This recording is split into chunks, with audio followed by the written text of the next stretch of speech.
இன்னைக்கு EB line வந்து metre reading எடுக்க வந்தாங்க. இன்னைக்கு ரீடிங் எடுக்க வந்தாங்க. எவ்வளோ கரண்ட் பில்லுன்னு கேட்டால் 11,358 ரூபான்னு சொல்கிறாங்க. இது வரைக்கும் நான் கல்யாணம் ஆகி 11 வருஷம் ஆகுது. இது வரைக்கும் இவ்வளோ காசு நான் கட்டினதே கிடையாது. மே மாதம் மட்டும் தான் ஜாஸ்தியாக வரும். அதுவும் 5,000 ரூபா மட்டும் தான் கட்டுவேன்.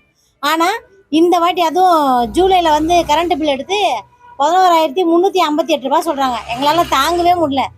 அநியாயமாக இருக்குது. ஏன் இந்த மாதிரி கேட்டால் கரண்ட் பில் நாங்கள் ஏற்றிருக்காங்க கவர்மெண்ட்டு.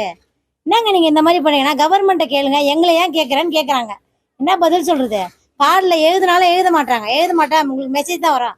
மெசேஜை பார்த்தா இவ்வளோ கரண்ட் இருக்குது. நாங்கள் என்ன தான் பண்ணுறது? அத்தியாவசிய தேவைக்கே அவஸ்தைப்பட்டுக்கிறோம். நீங்கள் கரண்ட் பில்லை இவ்வளோ வாங்கினீங்கன்னா நாங்கள் என்ன பண்ணுவோம்? 1700 1600 தான் வந்திருக்கு கரண்ட் பில்லு.